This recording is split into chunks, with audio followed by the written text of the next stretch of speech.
महापुरुषों की वाणी श्रवण कर रहे थे, जो सत्य के साथ जुड़े हुए होते हैं और उनकी वाणी भी परमेश्वर की उचरी हुई होती है। परमात्मा खुद अपना संदेश भेजता है। तो आज हजूर महाराज का सत्संग भी कुछ नए साल की शुरुआत का ही था। तो ये दुनियादारी में कुछ ऐसी चीजें चलती हैं कि हम एक दूसरे को कुछ शुभ इच्छा किसी मौके पर भी देना चाहते हैं, लेकिन हम हमारी दी हुई मुबारक या ना मुबारक तो कोई काम नहीं करते। भाई मुबारक कौन दे सकता है? जिसके पास है कुछ। अगर किसी के पास खाना है तो वो आपको दे दे तो भाई आपकी भूख भी मुबारक हो गई, आपको खाना मिल गया, संतुष्ट हो गए। लेकिन सभी भूखे एक दूसरे को भाई खाने की मुबारक दे रहे हैं, तो खाना तो किसी के पास भी नहीं है। तो खाने की मुबारक तो मिल गई सबको, लेकिन भूखे के भूखे रह गए। तो भाई महापुरुषों से मुबारक मिलती है, और असल दिन वो मुबारक है जिस दिन इंसान को महापुरुष से नाम की दौलत मिलती है। सबसे बड़ा अगर मुबारक वाला को दिन है, सबसे ऊंचा यही नहीं कि हमारी इस जिंदगी में, बाकी हमारी जितनी भी होंद है, जब से हम परमात्मा से बिछड़े, पता नहीं कब से, क्यों, किस कारण से, लेकिन अभी तक बिछड़े हुए हैं। लेकिन ये बड़ा लंबा बिछोड़े का, दुख का, क्लेश का, चिंता फिक्र का जो बड़ा दौर चलता रहा है, पता नहीं कब से हम दुख भोगते रहे हैं। दुख बिछोड़ा, दुख भुख, एक दुख रोग लगे तंत आए। बिछोड़े का दुख जो है परमेश्वर से, ये भी बड़ा भारी दुख है।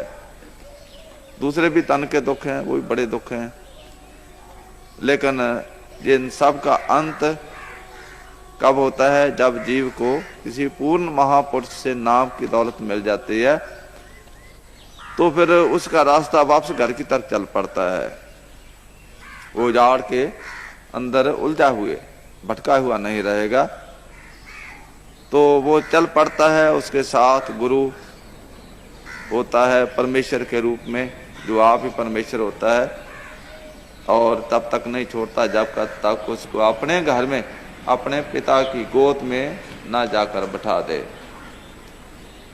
तो वो दिन भी मुबारक, वो साल भी मुबारक, जब इंसान जीव अपने गुरु का दर्शन कर लेता है। वो घड़ी भी मुबारक है जिसमें गुरु की याद आ जाती है। ना कोई साल मुबारक है, ना कोई महीना मुबारक है, ना कोई दिन त्योहार मुबारक है। मुबारक करने वाला मिल गया तो सब कुछ मुबारक है। तो भाई बड़ी बसंत भी खिली हो, सब बाजे बज रहे हों, घर में शादियां ने चल रहे हों, लेकिन बच्चे की माँ गुम हो जाए तो बच्चे के लिए एक क़यामत आ जाती है।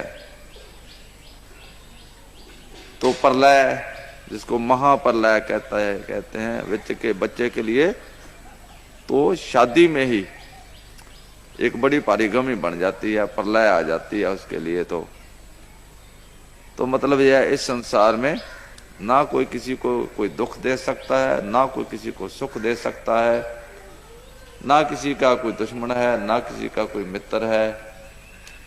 एक मित्र को बना लिया, मित्र तो सभी मित्र हैं। अगर उस मित्र को मित्र ना बना सके तो कोई भी मित्र नहीं है। अगर उस मित्र को पा लिया तो सब कुछ मिल गया। अगर उसको मित्र को नहीं पा सके और दुनिया के बादशाह बन गए, राजे महाराजे, सारे संसार का राज भी मिल गया तो कुछ भी नहीं है, सब धोखा है। ये एक सच्चाई है। इंसान, दुनिया भटकती फिरती है, इधर उधर भटक लो जितना भटकना है, पुत्रों के पीछे, भाइयों के पीछे, कोई और जमीनों जायदादों के पीछे, अनेक प्रकार की सामग्रियों के पीछे। लेकिन ये सभी आपके पीछे भागने के लिए हैं, आप इनके पीछे भागने के लिए नहीं हैं। तो फिर राजा तो किसी के पास नहीं जाता मिलने के लिए, अपनी प्रजा में किसी को मिलने के लिए राजा नहीं जाता, सभी राजे के पास जाते हैं, राजे के दर्शन करने के लिए, राजे को मिलने के लिए, और राजे को अपना को दुख बताने के लिए, अपनी कोई तकलीफ, अपनी कोई जरूरत बताने के लिए जाते हैं। राजे को तो जरूरत नहीं पड़ी किसी के पास जाने की। तो ऐसे ही आपके पास भी वो राज है, परमेश्वर का राज है, जिससे आपके पीछे ज्यों धरती चरण तले ते ऊपर आवे, त्यों सात जना जगत आण सब पैरी पाए जियो। सारा संसार आपके चरणों पर आ जाएगा। लेकिन अगर परमेश्वर की शरण में ना आए तो अपने भी पराये हैं, अपने भी दुश्मन हैं, अपनों से भी भला नहीं होगा, कहीं भी आपको शांत नहीं मिल सकती, सब जगह फूल भी जो है वो कांटे बन जाएंगे। तो ये हालत हो रही है भी। लेकिन परमेश्वर ते भुलिया व्यापन सभे रोग, वेमुख होए राम ते लगन जन्म विजोग। जन्मों जन्मांतरों के विजोग लग जाते हैं परमेश्वर से बेमुख होने पर, और रोग कष्ट इसीलिए ही लगते हैं कि इंसान परमेश्वर से बेमुख हो जाता है। तो परमेश्वर की सन्मुखता को मुश्किल तो बात नहीं है, क्योंकि और किसी को मिलना हो तो बड़ी मुश्किल सी बात है। कहीं जाओगे, मिलोगे, आगे मिलता है कि नहीं मिलता घर में ये भी पता नहीं है। लेकिन ये तो यहीं बैठा है यहाँ ऊपर, जब भी थोड़ा ऊपर ध्यान करो तो अंतर आपको मिल जाता है। तो फिर सभे काज सवारिये जा तुध पाबंदा।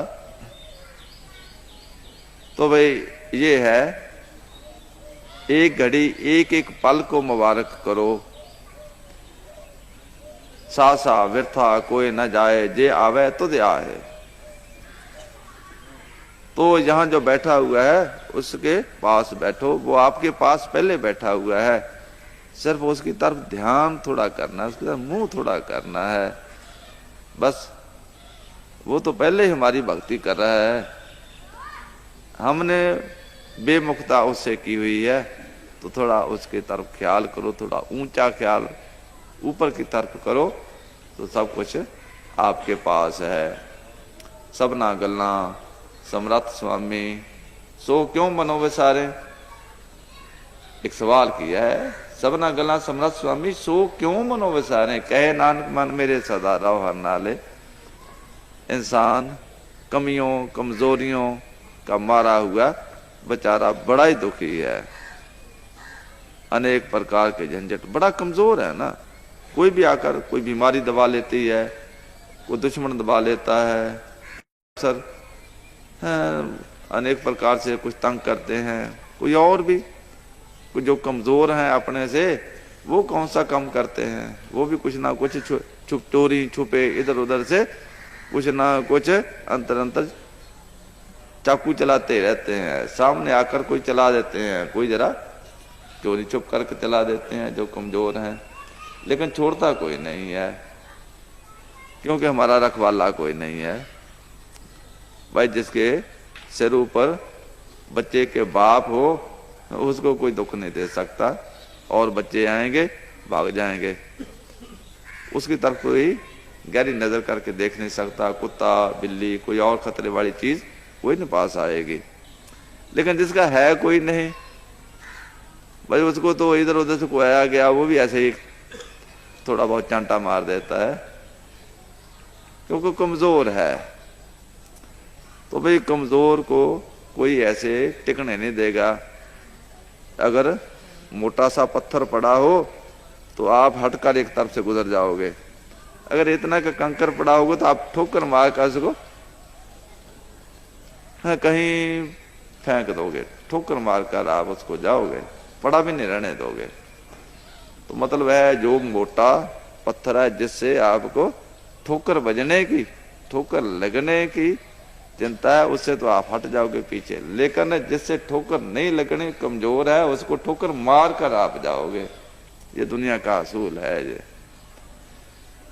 तो कमजोर का जीना इस संसार में लानत है भाई, तभी तो हम दुखी हैं। लेकिन ताकत हमारे में हो, वो किसकी ताकत? वो हमारे पिता की ताकत हमारे साथ है। तो फिर पिता हमें खुद भी इतना ताकतवर बना देता है कि हम भी उसी का रूप हो जाते हैं। तू तू करता तू बया, मुझ में रहा ना हो। और ये भी एक आसान सी बात है कि जैसा आप सोचोगे वैसे बन जाओगे। As you think so you become. ध्यान की बात है, लेकिन वो सोच यहां होगी। यहां जब परमेश्वर की आप सोच करोगे तो आप परमेश्वर बनते चले जाओगे। आप में वही ताकतें आ जाएंगी जो परमेश्वर के अंदर है। तो फिर सारी दुनिया आपके चरणों तले आ जाएगी। आपकी शारीरिक ताकत नहीं को काम करेगी, बुद्धि की ताकत काम नहीं करेगी। आपकी आत्मिक ताकत है, जब परमात्मा से जुड़ जाएगी तो फिर इसमें महान शक्ति आ जाती है। नीच जात हर जप दिया उत्तम पदवी पाए, पूछो बिदर दासी सोते कृष्ण उतरिया जिस कर जाए। रविदास चमार था बेचारा, बड़ा नीच जात का तो था, लेकिन गरीब भी बहुत था। चौराहे पर बैठकर जूतियां अपने गांठा करता था। किसी ने पैसा दे दिया, किसी ने ना भी दिया, क्योंकि पुराने जमाने का जो ऐसा ही रिवाज हुआ करता था कि काम कर देते थे, लेकिन ये नहीं कि हाँ इतने पैसे लेने हैं मैंने, अच्छा भी चलो कोई बात नहीं, जितने हैं दे दो, अगर नहीं है तो कोई बात नहीं। बड़ा धीरज वाला, सहज वाला हर एक जीव हुआ करता था। रुपए पैसे का वो खास लालच नहीं किसी को ज्यादा होता था। ऐसे होता था तो कोई बात नहीं भाई, परमेश्वर हमें भेज देगा, कोई बात नहीं। तो पैसा हमारा मंतव्य नहीं होता था। सेवा भाव, प्रेम भाव परमात्मा के नाम पर, ये आमतौर पर मनुष्यों का कर्म करने का ढंग होता था। तो ऐसा बेचारा रविदास चमार था। लेकिन भगत भगत जग वज्जिया चौ चक्कां दे विच चमरेटा। लेकिन ऐसा जो गरीब चमार था, सारी दुनिया में आज जाकर देखो, आज भी वो प्रकाशित है उसका नाम, बड़े सुंदर तरीके से, बड़ी इज्जत सत्कार से। तो ऐसे ही बिदर था, बड़ी गरीब दासी का पुत्र था, उसको भी भाग लग गया, भगवान उसके घर पहुंच गए। शिपरी पीड़नी थी, उसको भगवान का प्यार उसके अंदर बस गया, वो भी अमर हो गई। तो ऐसा जो भी कोई परमेश्वर की शरण में आ गया वो तो अमर हो गया। लेकिन हम बहन भाई ये पुराने इतिहास जो हैं इनका भी कुछ आसरा नहीं लेते, इनको भी समझने की कोशिश नहीं करते। ये किस काम के लिए बनाए गए हैं? महापुरुषों ने रचना की है, इतनी मेहनत की है वो हमारे लिए कि हमारे लिए कुछ जीवन का प्रकाश हमें मिल जाए, जीवन का साधन हमें मिल जाए। तो कितना पुरातन इतिहास ले लो, और ये महापुरुषों की वाणी है। गुरु नानक देव जी और उनके बाद में जो महात्मा हुए हैं उनकी अपनी लिखी हुई वाणी साक्षात है। उनमें भी वही गवाहियां जो पिछले ग्रंथ महात्मा लिखते हैं वो पूर्ण रूप में, प्रत्यक्ष रूप में हमें मिलती हैं। उनका सार तत्व यही है कि सब सुख दाता राम है, दूसरा ना है न कोई। कि सब सुख देने वाला राम है और है, आपके पास है। ये नहीं है कि किसी अफसर से वाकफियत पैदा करोगे तो आपका काम बनेगा। तो जो अफसर पहले ही हमारा पिता ही है, उसको तो वाकफियत कराने की जरूरत नहीं है, वो तो पहले ही वाकिफ है, वो तो पहले हमें जानता है, हम उसको नहीं जानते कि वो हमारा पिता है। तो हमें सिर्फ ज्ञान की जरूरत है, हमें जानने की जरूरत है कि हमारा काम कैसे होना है। पावे तू सीज पावे नहीं सीजै, कार्य सवरै मन प्रभ त्याई जय।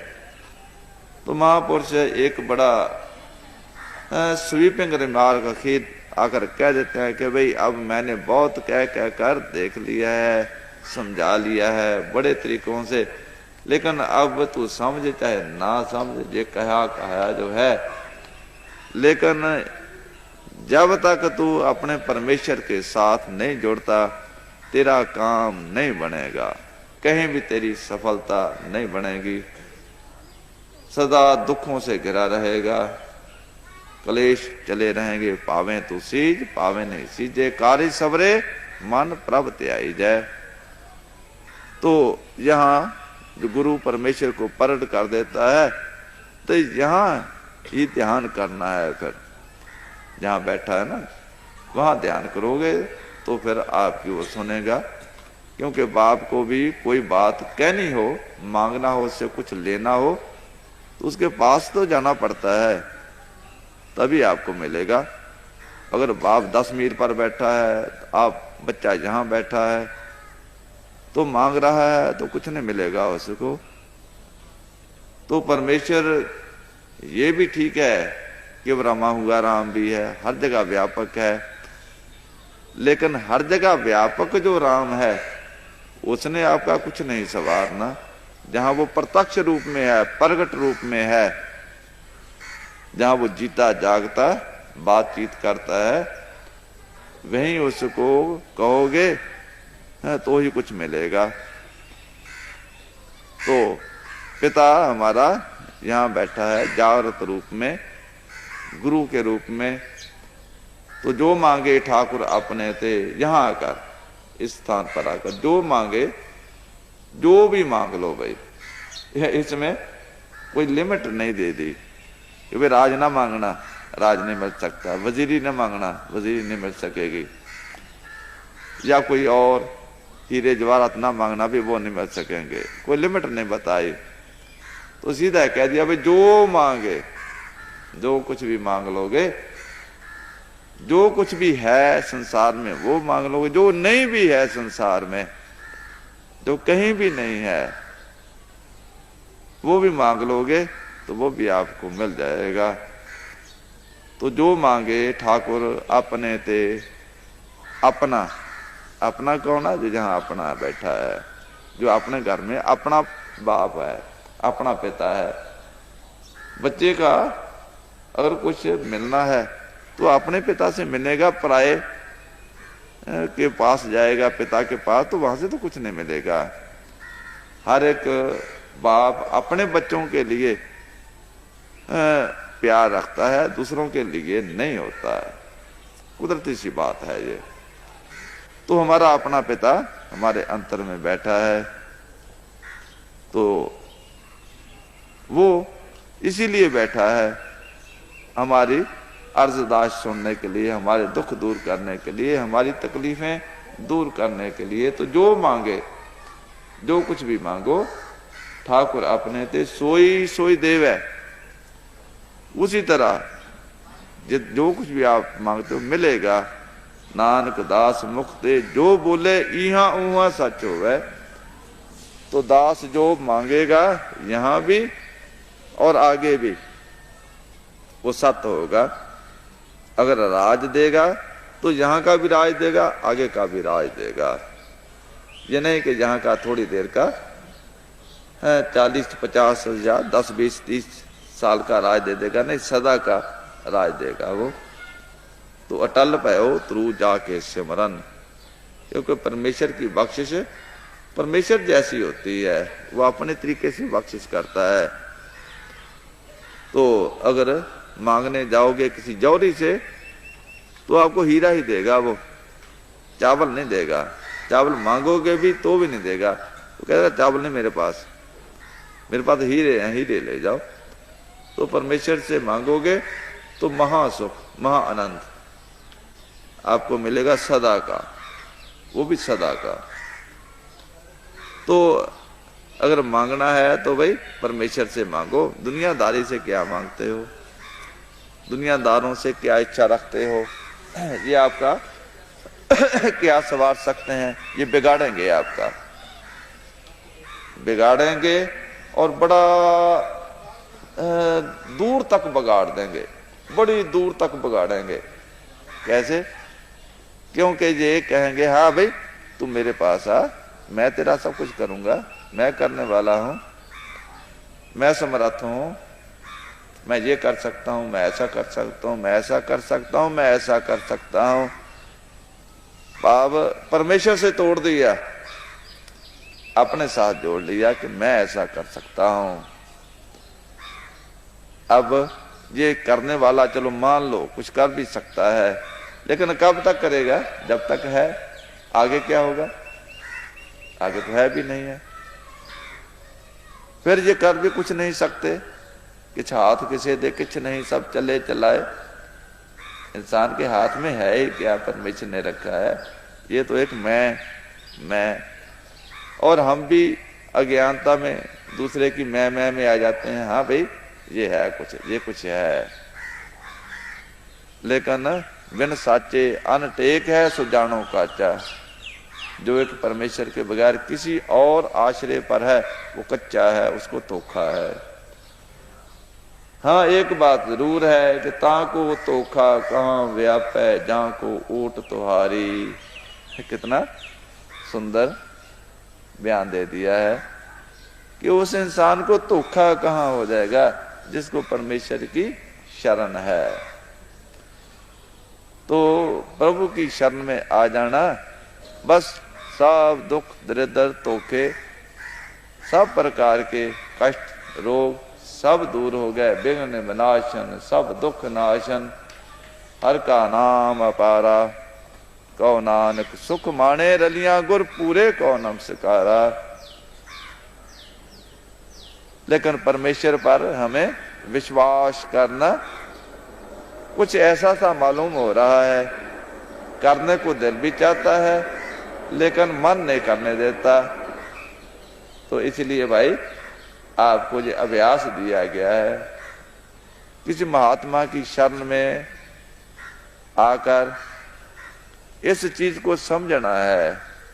क्योंकि दुनिया में तो मैं बड़ी है, हर कोई इंसान मैं कहेगा, मैं ऐसा मैं ऐसा मैं ऐसा, अपनी बात ही सुनाना चाहेगा, अपने बड़े बन की और दूसरों के छोटों की, कि वो छोटा है, वो घटिया है, वो ऐसा है ऐसा, मैंने उसके साथ ऐसा अच्छा किया, उसने ऐसा गलत काम किया।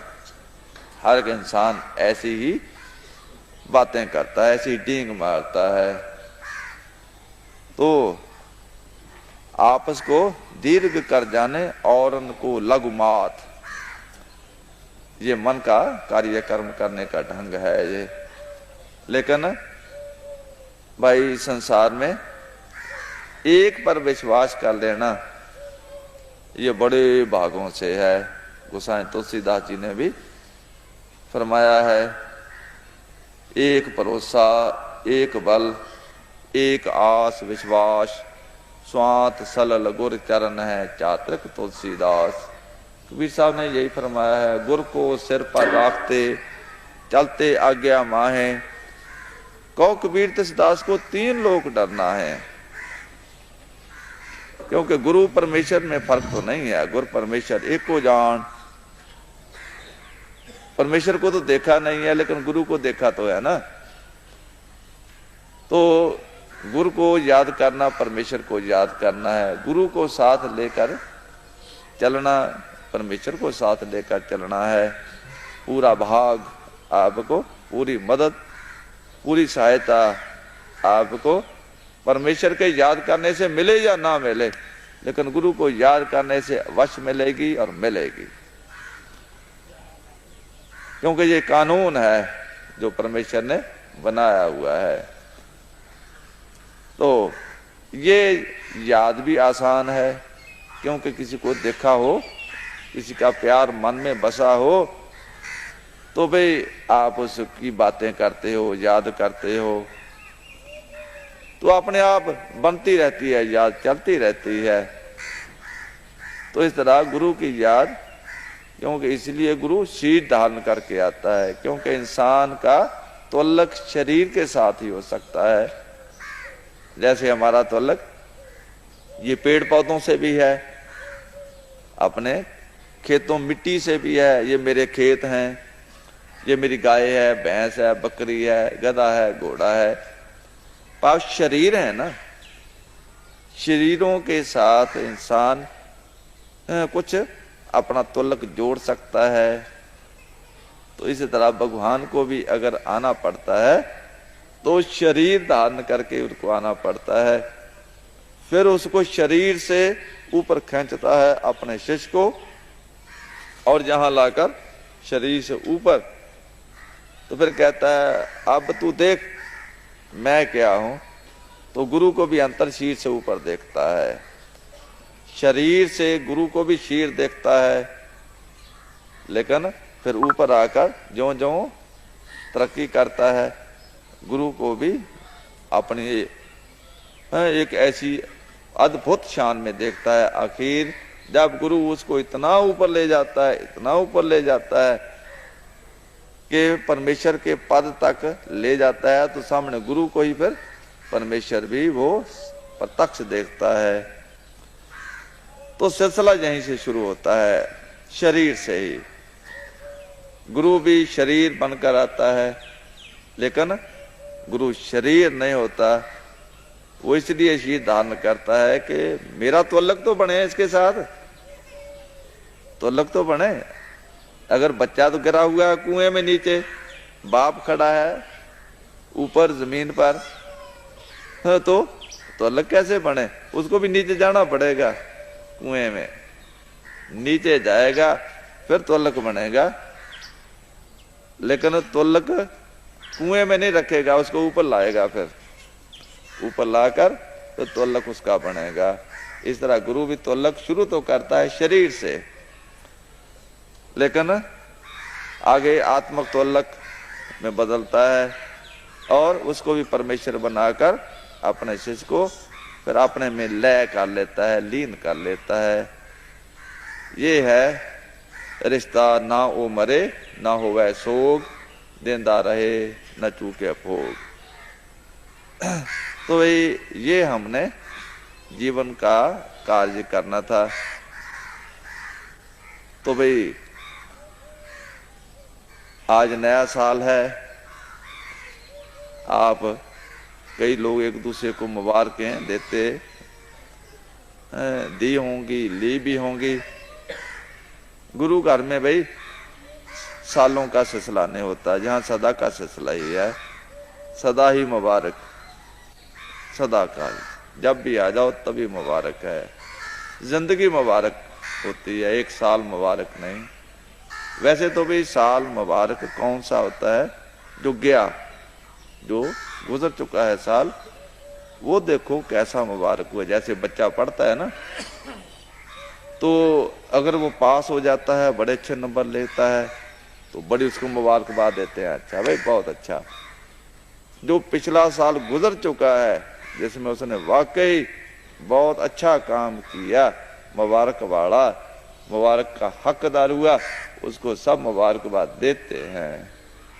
लेकिन आगे के साल के लिए उसको कहते हैं अच्छा भाई आगे भी इसी तरह मेहनत करना, आगे भी ऐसे ही अपने माता पिता की आज्ञा का और अपने अध्यापकों की आज्ञा का पालन करना, ताकि आगे का साल भी तेरा इसी तरह कामयाब, सफल और मुबारक वाला हो जाए। अब आप ये जरा विचार कर देखें कि आपका पीछे वाला साल कितना मुबारक वाला रहा है। तो आपको मुबारक दी जा सकती है पिछले साल की, गए साल की, कि आपका साल जो पिछला गया है, एक मंडल कम से कम आप एक मंजिल तो पार कर गए ना पांचों मंडलों में से, अगर आप पहले मंडल में थे तो दूसरे में पहुंच गए, दूसरे में थे तो तीसरे में पहुंच गए, तीसरे में तो चौथे में पहुंच गए, तो फिर भाई आपका पिछला साल जो है आज उसकी मुबारकबाद आपको दी जा सकती है अवश्य। तो आपको मुबारकबाद भी हम एक दूसरे क्या देंगे, गुरु मुबारक देता है। जैसे हजूर महाराज फरमाया करते थे कई दफा कि भाई आपको अपने गुरु पर बड़ा मान है, बड़ा मान है, लेकिन क्या गुरु को भी किसी अपने शिष्य पर कुछ मान हो सकता है कि हाँ मेरा शिष्य, हाँ ये है, ऐसा है, मुझे इस पर कुछ मान है। तो जैसे बच्चे को अपने बाप पर मान है, लेकिन बच्चे पर बाप भी मान करता है जब बच्चा उसका बड़ा अच्छा पढ़ता लिखता है और बड़े इज्जत लेकर घर आता है, लोग उसको आकर कहते हैं कि तेरा बच्चा भी बड़ा अच्छा है, तेरा बच्चा बहुत शरीफ है, तेरे बच्चे में बड़े गुण हैं। उस बाप को भी खुशी होती है कि हाँ भाई है मेरा बच्चा गुण वाला है, अच्छा है, लोगों की इज्जत और सराहना का कुछ हकदार बन गया है। लोग आकर मुझे अच्छी बातें मेरे बच्चे के लिए बताते हैं, गलत नहीं बताते। तो भाई ये है मुबारकबाद वाला काम। तो बाप भी और दूसरी दुनिया भी सबको जिससे सुख मिलता है, जिससे खुशी मिलती है, जिससे खुशबू आती है, जिससे कुछ हर बात में कुछ शोभा है, हर काम में दुनिया का कुछ भला है, कुछ खिदमत करता है, कुछ मीठा बोलता है, दूसरों के काम आता है, वो मुबारकबाद वाला है, उसने उनको कुछ किया है। तो जहां भाई चाम नहीं प्यारा, काम प्यारा है। इस संसार में है बातों का मजमून नहीं है या बड़ी शान बनाने का काम नहीं है। यहाँ तो ये है कि परोपकार के लिए इंसान को पैदा किया जाता है, खल के खिदमत वास्ते पैदा किया इंसान को। तो ये दो तरीके से खिदमत है, एक तो थोड़ी सी अपनी तरफ से सीधी और दूसरी अपने पिता के जरिए। अब बच्चा है तो बाप से कुछ थोड़ी सी मिठाई लाया है, टॉफियां लाया है, तो वो क्या दे देगा, किसी को एक टॉफी दे देगा, किसी को दो दे देगा, लेकिन उसके पास क्योंकि लिमिटेड स्टॉक है, थोड़ी चीज है। लेकिन अगर वो अपने पिता के पास ले आए जिसके पास भंडारों के भंडार भरे पड़े हैं, तो कहता ले जाओ भी ले जाओ, और ले लो, तुम भी ले लो, तुम भी ले लो, और ले लो, सबको देता है। तो फिर बच्चे के पास भी कुछ कमी नहीं आई, उसके पास जो है वो तो है ही, और दूसरों का भी सब कुछ भर गया, उनकी भी मौज लग गई। अब यही चीज है कि इस संसार में किसी को खाना खिला दो, कोई भूखा हो, लेकिन कितनी देर खिला लोगे, एक दिन, दो दिन, 4 दिन खिला दोगे, फिर तो कहना पड़ेगा अच्छा भाई जाओ। किसी को कपड़ा दे दोगे तो भाई महीना, 4 महीने, 6 महीने काट जाएगा। किसी को रुपया पैसा दे दोगे, शायद अच्छे काम पर खर्च करता है या गलत काम पर खर्च करता है, उसका फायदा होता है कि नुकसान होता है। लेकिन भाई किसी को परमेश्वर के हवाले कर दो, गुरु के हवाले कर दो, बस फिर उसकी गारंटी हो गई, फिर उसका बीमा हो गया सदा का। और फिर कभी उसको दुख, रोग, कष्ट ना किसी को हो सकता है, गुरु की गोद में ना होगा ही। तो ये सबसे बड़ी सेवा है, सबसे आसान भी, कि हमने देना भी कुछ नहीं, लेकिन देने वाले के पास ले जाना। तो भाई अपने घड़े में पानी चलो दे दो थोड़ा, लेकिन उसको दरिया के पास ले जाओ जहां से तुम पानी लाए हो, तो उसका भी काम बन गया। असल काम तो ऐसे ही बनता है। तो मतलब परोपकार भी अगर हमने करना है तो सही ढंग से करना है परोपकार है। बच्चों को भाई हम क्या समझा सकते हैं, क्या हम उनको सीधे रास्ते डाल सकते हैं, क्या उसको हम बढ़ा सकते हैं, हमारे हाथ में कुछ नहीं है।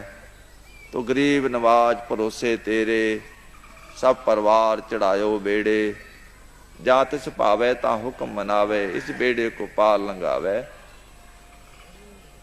तो अपने बच्चों को भी जो भी जिसे जिसे भी आप हित करते हो, प्यार करते हो, उसको भाई गुरु के पास ले जाओ। जैसे आप कोई आपके पास घर में मेहमान आए हो, 1 2 3 4 आए हो, तो क्या करते हो, तो आप रसोई में ले जाते हो, उनका खाना खिला देते हो, क्योंकि वो भूखे हैं। लेकिन आप कहो नहीं, आप मेरे पास बैठे रहो, मैं तुमसे बहुत प्यार करता हूं, तो वो मेहमान जो है वो बहुत दुखी हो जाएंगे कि ये प्यार करता है और हमें पास बैठाता है, लेकिन खाने को तो कुछ नहीं देता। हम तो भूखे मर रहे हैं, हमें तो रोटी चाहिए है, हमें तो ये चाहिए है। तो मतलब ये है कि इसी तरह परमेश्वर की जरूरत है हर एक को। आपके प्यार की किसी को जरूरत नहीं है, आपकी मीठी चुपड़ी बातों से किसी को कुछ नहीं मिलेगा। आप किसी को कुछ दोगे भी तो किसी को कुछ नहीं मिलेगा। अगर किसी का कुछ बढ़ना है, कुछ मिलना है, तो परमेश्वर से ही बनेगा, परमेश्वर से ही मिलेगा, और कोई स्थान नहीं है। ना आप बच्चों का भला कर सकते हो अपनों का, ना बहन भाइयों का, ना किसी और का। भला करने वाला जो समर्थ है, समर्थ की शरण में आप चले जाओ। सुबह आप भी भजन पर बैठ जाओ और बच्चों के लिए अरदास करो गुरु के आगे, महाराज आप कृपा करो, मेहर करो, बख्शिश करो और इस परिवार को संभालो। ये तेरा परिवार है, ये मेरे बस की बात नहीं है। मैं नहीं, किछो नहीं, किछ आए न मोरा, अवसर लज्जा रख ले हो सदना जन तोरा। तो जब हम अपने आप को ये जान लेंगे कि हम असमर्थ हैं, हमारे में समर्थता नहीं है, हमारे में कोई ताकत नहीं है, तो फिर ताकत वाला जो है उसकी तलाश भी हम करेंगे। जब बच्चे को पता होता है कि भाई मेरे में कोई हुनर नहीं है, मेरे में कोई गुण नहीं है, मैं नहीं रह सकता, तो माँ के लिए वो अरड़ाता है, बिल्लाता है, चीखता है, चिल्लाता है। जब तक माँ मिल नहीं जाती तब तक उसको शांत नहीं आती। वो जानता है कि मैं कुछ नहीं कर सकता, माँ के बगैर मेरा जीवन नहीं हो सकता। इसी तरह जब तक आपको ये गलत फहमी है कि मैं परमेश्वर के बगैर जी सकता हूं, मैं कुछ प्राप्त कर सकता हूं, मुझे कुछ आनंद मिल सकता है, मुझे कुछ सुख मिल सकता है, मुझे ये सुख देगा, वो सुख दे सकता है, ये दुख दूर कर सकता है, तब तक बिल्कुल सफाया है। सुख का कहीं नामो निशान भी आपके पास नहीं मिलेगा। तेन दुख न कबू उतरे से जम के वस पड़िया। यहां भी दुखी और आगे भी दुखी है। लेकिन जहां का मीत साजन है समिया, तिस जन को कौ का की कमियां। जिसका साहेब डाढ़ा होए तिसनु मार न सके कोई। कितने उदाहरण आती हैं, प्रहलाद भगत की आती है कि जल अग्नि विच कटिया जले न डूबे गुर प्रसाद। उसको जल में भी डुबोया गया, आग में भी उसको रखा गया, लेकिन आग भी उसको जला ना सकी, पानी भी उसको डुबो ना सका। और जब खुद वो तलवार से काटने लगा तो वो काट ना सका, उसको ही नरसिंह रूप धारण करके परमेश्वर ने फाड़ कर एक तरफ फेंक दिया। तो था ना परमेश्वर जिसके सिर ऊपर था, नहीं तो हजारों लोग ऐसे चलते फिरते मारे पीटे जाते हैं, कोई कत्ल कर देता है, कोई कुछ कर देता है, कोई कुछ कर देता है, क्योंकि उसके सिर पर नहीं है। तो आपके सिर पर तो है भाई, लेकिन उस जो सिर पर बैठा है उसको संभालो, उसकी गोद में रहो। गुर मेरे संग सदा है नाले, सिमर सिमरत सदा संभाले। उसको याद करो। दुनिया को जैसे याद कर करके हम दुनिया में बिल्कुल पक्के हो गए हैं, इनका ख्याल कभी नहीं भूल सकते, सोए पड़े सपने भी इनके आएंगे।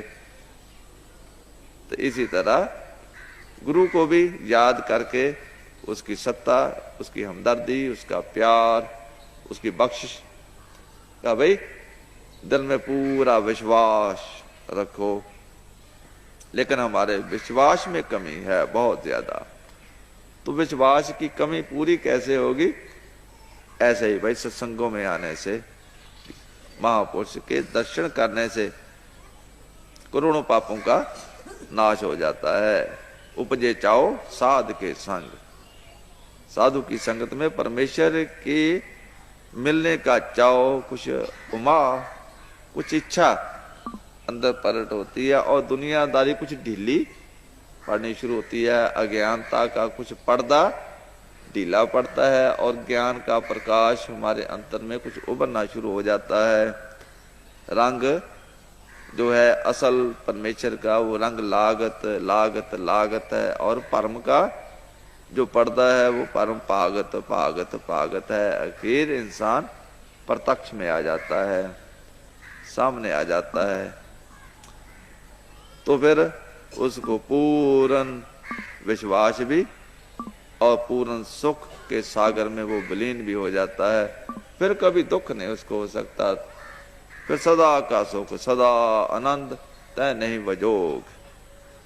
सो पूरा गुरु आराधना, पूरा जाका नाओ, नानक पूरा पाया, पूरे के गुण गाओ। पूरे गुर का सुन उपदेश, पार ब्रह्म निकट कर पेख। सास सास सिमरो गोविंद, मन अंतर की उतरे चंद। तो भाई आप भाइयों में से बहुत से ऐसे महान खुशकिस्मत जीव हैं जिन्होंने बाबा सावन सिंह जी महाराज से भी नाम लिया होगा, लेकिन अनेक हैं ऐसे जिन्होंने महापवित्र हस्ती परम संत कृपाल सिंह जी महाराज, जिनका नाम लेना भी हमारी कुछ जबान के जरा भी बहुत ऊंचा ही है। हमारी जबान भी इतनी गंदी है, गालियां निकालने वाली, बुरा भला कहने वाली। ऐसी जबान से गुरु का नाम लेना भी कुछ घटिया सा बन जाता है कि हमारी वही जबान जिसे हम निंदा करते हैं, चुगली करते हैं, वकीली करते हैं, कोई गाली निकालते हैं, कुछ ऊंचा नीचा बोलते हैं, उसी जबान से गुरु का नाम भी ले लें, कुछ काम गलत हो जाता है। हम बहुत घटिया हैं। अभी गुरु का नाम भी लेना हमारे कुछ बस की बात नहीं है। तो नानक नाम खुदाए का दिल अच्छे मुख ले हो। तो हम मंदिर में जाते हैं तो पहले हाथ मुंह धोकर, जूता बाहर उतार कर, पैर भी धोकर, तो मतलब यह है कुरला करके कुछ थोड़ा मुंह भी साफ करते हैं। फिर जाकर कुछ अपने आप को खुदा का, परमात्मा का नाम लेने के थोड़ा सा हम हकदार बन जाते हैं कि जबान भी धो ली है, भाई पानी से मुंह भी धो लिया है, अंदर कुरला भी कर लिया है, अब खुदा का नाम लेने के काबिल बन गए हैं। अब हमारी जबान, हृदय गंदा नहीं है, अब कुछ योग है। तो भाई ऐसी हस्ती से है जिनको दर्शन हुआ, जिनको संपर्क हुआ, जिनको नाम की दौलत मिली, महान भाई आप सभी भाग्यशाली हैं। तो आगे भी ये जो बख्शिश आपको मिली है तो ये बड़े भागों की बात है। सब तू बड़े भाग तेन गुरसिखा के जो गुर चरनी आए पढ़ते हैं, जिसको पूर्ण गुरु से दीक्षा मिल गई। तो अब जो परमात्मा ने बख्शिश करनी थी तो वो तो हो गई। अब जो थोड़ी सी अपने आप पर आपने बख्शिश करनी है, अब वो थोड़ी सी कमी रह गई है, वो भी पूरी कर लो। तो वो क्या है? खाना तैयार पड़ा है रसोई के अंदर, तो माँ आवाज लगा रही है, तो बच्चा रसोई के अंदर जाए, यहाँ ये रसोई है ना, यहाँ रसोई के अंदर जाए और रिमझिम बरसे अमृत धारा, मन पीवे गुर शब्द विचारा। फिर अमृत तार गगन दस द्वार, रे मन मेरे परम ना कीजै, मन मानिए अमृत रस पीजै, जितना मर्जी अमृत पियो, फिर अमृत पियो सदा चिर जियो, फिर अमर हो जाओगे। अमृत हमको अमर कर देने वाला है, तो वो अमृत हमारे अंतर में है। सोर नार मोन जन अमृत खोज दे, सो अमृत गुरते पाया। तलाश तो हर कोई करता है अमृत की, लेकिन मिलेगा नहीं। दुनिया में परमात्मा ने एक असूल बना रखा है भाई, कि जो जिस चीज का हकदार है उसको मिल जाएगी, जो जिस चीज का हकदार नहीं है कुछ भी कर ले उसके पास ही पड़ा हुआ होगा, वो नहीं मिलेगा उसको। पहले आपको first deserve and you will get, don't Dzire. You are not to desire for anything, but you are first to deserve yourself, and that you will find. तो बनो पहले, कुछ अधिकारी बनो, फिर अपने आप आपको सब कुछ मिल जाएगा। अगर कोई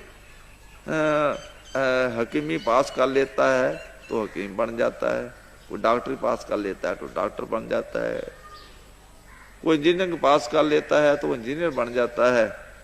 लेकिन अगर किसी ने पहली दूजी पढ़ी ही नहीं है तो जज की कुर्सी पर जाकर बैठ जाए, मैं जज बनूंगा, तो ये नहीं है, वो नहीं बन सकता। जब तक उसके अंदर वो काबिलियत नहीं है किसी चीज की, तब तक उसको चीज मिल नहीं सकती। तो महापुरुष भी बख्शिश तो करते हैं, लेकिन मेरे हजूर बड़े इस चीज पर जोर दिया करते थे, भाई ये तो ठीक है, गुरु पूरा आपको इस चीज का बीमा करके देता है कि आपको परमेश्वर की प्राप्ति होगी, अवश्य होगी, मिलेगा परमेश्वर, अवश्य मिलेगा। लेकिन भाई आपकी सफाई तो करेगा। अगर बादशाह बनाना हो अपने बच्चे को या किसी को भी, उसको बादशाहत संभालने का भाई वो जो कुछ भी पढ़ाई है या कुछ जानकारी है वो तो करानी पड़ेगी। ऐसे तो नहीं भेड़ी बकरियां चराने वाले को बादशाह की सीट पर बैठा दो तो काम नहीं चलेगा, उसको बनाना पड़ेगा पहले जो कुछ उसने संभालना है जिस पद को। इसी तरह आपको भी उस पद के लायक बनाया जाएगा, लायक बनाकर फिर आपको वो पद दे दिया जाएगा, फिर उस पर आप टिक जाओगे, फेंके नहीं जाओगे। जैसे मान लो कि जहां फूल ही पड़े हैं, सब फूल पड़े हैं, तो एक गंदगी का ढैला कोई लाकर वहां रख देता है, मान लो, चलो उसने बड़ी बख्शिश कर दी कि गंदगी के ढेले को फूलों में लाकर रख दिया, कल दूसरा आएगा देखा ये क्या है, उठाकर बाहर फेंक देगा, कहते ये यहाँ का है, ये गंदगी का ढेला, ये यहाँ के लिए नहीं है, फेंको इसको बाहर। मतलब उसको कोई टिकने नहीं देगा, वहां कोई रहने नहीं देगा उसको। लेकिन अगर फूल कहीं बाहर पड़ा हो, फूल खिला हुआ बाहर पड़ा हो, एकदम आप उसको उठाओगे, उसको झाड़ोगे, पूछोगे, जो मिट्टी गट्टा लगा हुआ होगा, और उसको अपने टांग लोगे या फूलों में रख दोगे, क्योंकि वो चीज ऐसी है जो बड़ी ऊंची थी लेकिन किसी घटिया जगह पर रख दी गई, अब उसको अपनी जगह मिल गई। तो ये एक कानून है। तो मतलब अगर हम चाहें कि हमें सुख मिले, हमें आनंद मिले, हमें बहुत मान बढ़ाई मिले, नहीं मिलेगा, कभी नहीं मिलेगा जब तक उसके योग नहीं हो जाते। पहले योग बनना पड़ेगा। तो ये योग्यता किसके पास है? परमेश्वर के पास। सबना गला समर्थ स्वामी है ना, सबना गला समर्थ स्वामी है, उसके पास ही समर्थता है। वही एक हमारा टीचर है, वही हमारा सब कुछ संवारने वाला है। जो कि जलते थल कर थलते कुआ कूप ते मेर करावे पेखारी ते राज करावे राजा ते पेखारी खल मूर्ख ते पंडित करवो पंडित ते मुगधारी। तो कहते हैं नारी ते जो पुरख करावे पुरखन ते जो नारी। औरत से मर्द और मर्द से औरत भी वो बना सकता है। कहो कबीर साधु को प्रीतम तिस मूर्त बलिहारे। तो जो एक रेत के जर्रे को सूरज भी बना सकता है और सूरज को रेत का जर्रा भी बना सकता है। आज एक मंगता है भिखारी या उसको कल राजा बना सकता है। लेकिन नजरों पट्टी जे करे सुल्ताना काहू कराएदा दर मंगन भिख न पाएदा। लेकिन एक राजा बड़ा महान सुल्तान हो उसको भिखारी बना देगा। भिखारी भी ऐसा बनेगा जिसको मांगने से भी टुकड़ा नहीं मिलेगा कभी। ऐसे ही बेचारा घास फूस भेड़ बकरियों की तरह ही कहीं बाहर खाकर ही उसको गुजारा करने पड़ेगा, टुकड़ा भी उसको नहीं मिलेगा। तो डरिए परमेश्वर ते मान ना करिए। तो मान वड मुनवर गले मान सबे को खाए। तो भाई गर्व ना कीजिए रेण हो बीजै। किसी चीज का गर्व ना करो। सब ना की होए रेण का तो आओ हमारे पास। सब ना की हुए ऋण का। तो हुजूर महाराज भी कितना ह्यूमिलिटी पर जोर दिया करते थे। First humility, second humility, third humility, निम्रता ही निम्रता, निम्रता ही निम्रता। तो जितने नीचे चले जाओगे उतना ही परमेश्वर के पास पहुंच जाओगे, उतना ही सब जगह फैल जाओगे। अगर बीज को ऊपर रखोगे जमीन पर तो वहीं पड़ा सूख सड़ जाएगा, कुछ नहीं होगा। जमीन को जमीन पर भी ना रखो, जमीन के नीचे कर दो उसको, उसकी हस्ती को मिटा दो, पता ही नहीं है कि नहीं है वो। जब उसकी हस्ती मिट जाएगी फिर वो उभरेगा और उसकी हस्ती सदा के लिए प्रकट हो जाएगी। ये असूल है। तो जब लग मेरी मेरी करे तब लग काज एक नहीं सरे। जब मैं और मेरी ये दोनों मिट जाए तब हर काज सवारे आए। सो हो करत जब बंधन में पड़या न मिलिए एह जुगता। कबीर गर्भ ना कीजिए रंक ना हसीए कोई। अजय सुनाव समुद्र में क्या जाना क्या होए। किसी को गरीब मत समझो, किसी को कमजोर मत कहो। ये भाई परमेश्वर की खेड है एक, ये खेड है। आज किसी को रावण बना दिया, दूसरे को राम बना दिया, कल वो दूसरे को राम बना देगा और रावण वाले को राम बना देगा। ये सारी उसी के हाथ में एक खेड है। हम उसके हाथ में खेडने वाले वो सिर्फ टुए से हैं। हमारे हाथ में क्या है। तो काठ की पुत्री कहाँ करे बपरी खिड़ावन हारो जाने। लेकिन ये काठ की पुत्रियां जो हैं यही कहती हैं वो परमेश्वर तो है ही कोई नहीं है, हम ही सब कुछ हैं। मैं परमेश्वर। तो हर कोई इंसान जो कहता है मैं, या मैं कुछ कर सकता हूं, या मैं कुछ करूंगा, तो वो अपने आप को परमेश्वर कह रहा है कि मैं परमेश्वर हूं। क्योंकि परमेश्वर के अंदर ये गुण है करने का, वो कारण कारण समर्थ है। हम भी अपने आप को कहते हैं मैं करवा दूंगा जी ऐसा काम, ये हो जाएगा, मैं ऐसा कर दूंगा। हम भी अपने आप को कारण कारण समर्थ कहते हैं। सबसे बड़ा गुनाह हम कर दिया, हरनाकश बन गए हम। तो हरनाकश का फिर जो हाल हुआ है वही हमारा होगा। तो भाई कबीर ना हम किया ना करेंगे ना कर सके शरीर, जो कुछ किया सो हर किया प्यो कबीर कबीर। हम कर्ता पुरख मानते हैं एक ओंकार सतनाम। कर्ता पुरख मान लिया, कर्ता पुरख तू करता सचियार मैडा साईं। जो तो पावे सोई थी सी, जो तू दे सोई हों पाए।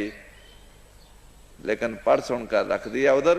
उस बात कहा नहीं, मैं करूंगा, मैं ऐसा करूंगा, मैं ऐसा कर सकता हूं।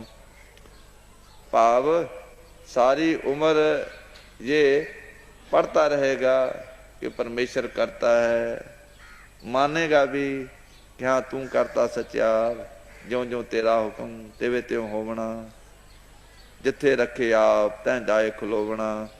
लेकिन सब पढ़ लिख कर फिर अंधे का अंधा, रास्ता वही जाना है।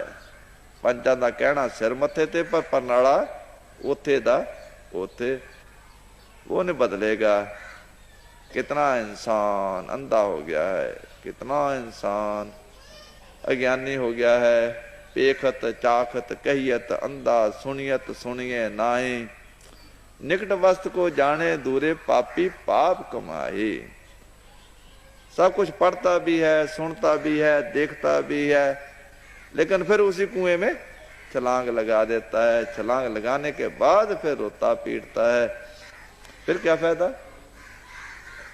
जो चीज पहले विचारनी थी, सोचनी थी, वो नहीं सोच सके। तो गुरु के पास आकर, किसी महात्मा के पास आकर, ये मेरे हजूर का स्थान, जो ज्ञान का भंडार यहाँ चलता रहा है, तो इस ज्ञान के भंडार से ही हमारा फायदा हो सकता है। मन बुद्धि से हमारा कल्याण नहीं हुआ, ना हो सकता है। तो गुरु ज्ञान घट चानन बलिया, अज्ञान अंधेरा बिनसिया। तो जब गुरु के ज्ञान का प्रकाश अंतर हो जाए और अंतर का अंधेरा टूट जाए, उस प्रकाश में जब हम चलेंगे तो फिर कहाँ जाएंगे? प्रकाश में जाएंगे। फिर हम वहां पहुंचेंगे जहां परमेश्वर, जहां से प्रकाश आ रहा है। फिर लोक सुखी पर लोक सुहेले, दोवे थाव रखे गुर सूरे, सुख उपजे बाजे आना तूरे।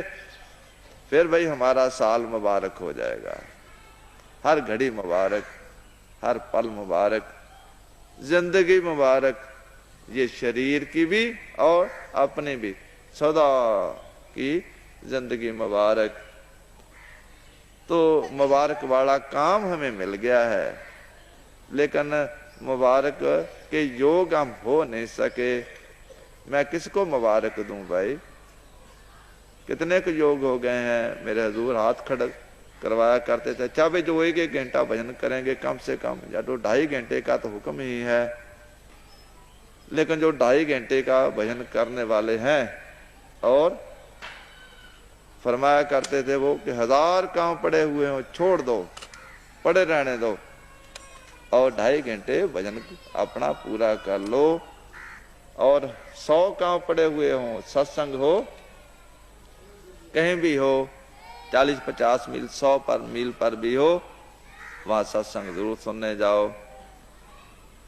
तो भाई ऐसे जो लोग हैं वो वाकई मुबारकबाद के, अगर वो पिछले साल ऐसा चलते रहे हैं तो फिर मुबारकबाद के हकदार हैं वो। उनको भाई मेरी तरफ, मेरे हजूर की तरफ से मुबारकबाद मिल गई।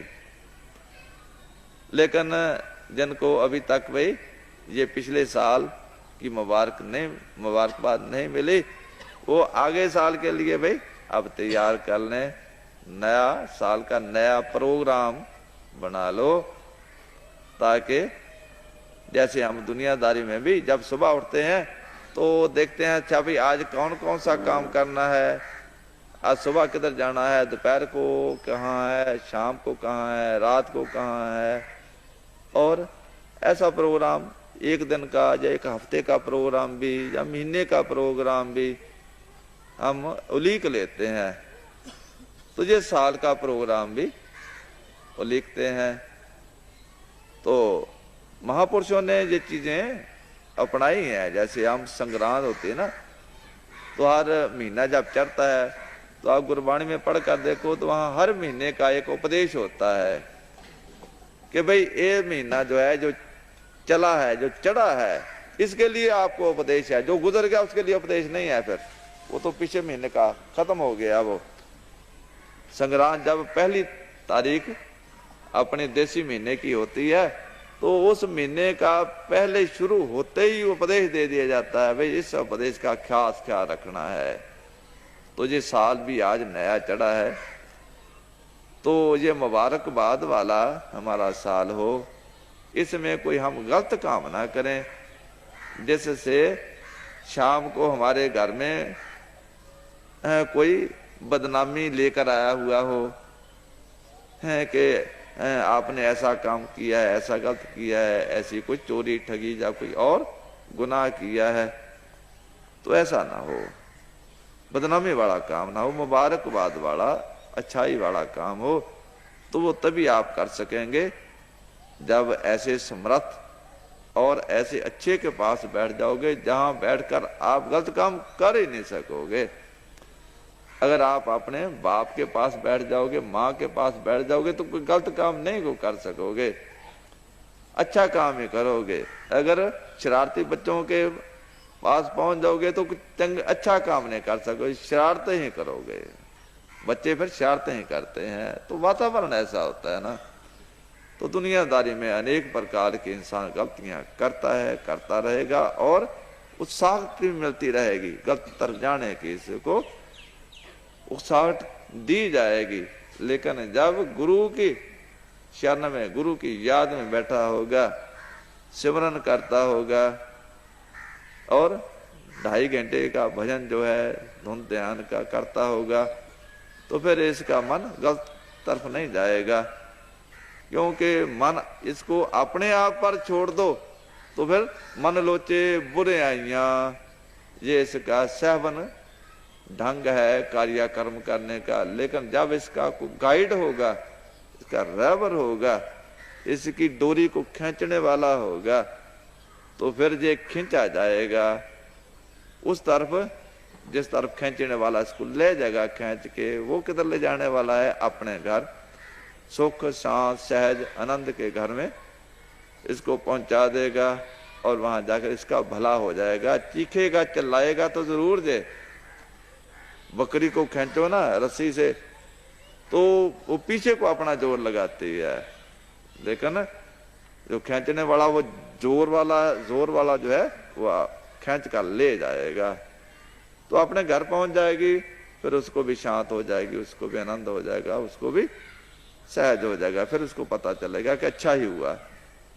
फिर हम समझेंगे कि हाँ गुरु की शरण में आ गए, कहना मान लिया तो हमारा काम बन गया। नहीं तो जो दुनियादार इस संसार में आते हैं लेकिन गुरु की बख्शिश से महरूम रह जाते हैं, नहीं उनका कहना मानते, तो वो इस पौड़ी ते जो नर चूके सो आए जाए दुख पाएंदा। तो ये एक ऐसा समय है, एक ऐसा अवसर है, ये तेरा अवसर, ये तेरी बार, मन पीतर तू देख विचार। कहत कबीर जीत के हार बहुविध कहो पुकार पुकार। जीत के लिए आपको पुकार पुकार कर बताया जाता है कि इस तरफ जो चलो, ऐसे काम करो तो आपकी जीत हो गई। लेकिन फिर भी लोग अगर हार के रास्ते पर ही चलें तो अब क्या करें? फिर उनका कोई बस की बात नहीं है उनके लिए। तो भाई आप बहन भाई जो भी हैं, तो भाई आपकी मैं क्या स्तुति कहूँ या क्या आपको गुण कहूँ? तो जिनको भाई बाबा जी की या मेरे हजूर की अगुवाई मिल गई और आपने ग्रहण की, तो ऐसे गुरसिखों की तो भाई गुरसिखा की हर तूड़ दे हो, हम पापी भी गत पाए। आप जैसे हैं जीवों का जिनके हृदय में गुरु का प्यार है और उनकी बख्शिश लेने की इच्छा है, कुछ चाह है, भजन समय करते हो, सत्संग में आते हो, तो वाकई आपके दर्शन करना भी एक बड़ा भारी लाभ है। एक दूसरे के दर्शन करो, बैठो, तो हर नामे के हो जोड़ी, गुरमुख बैठो सफा बचाए।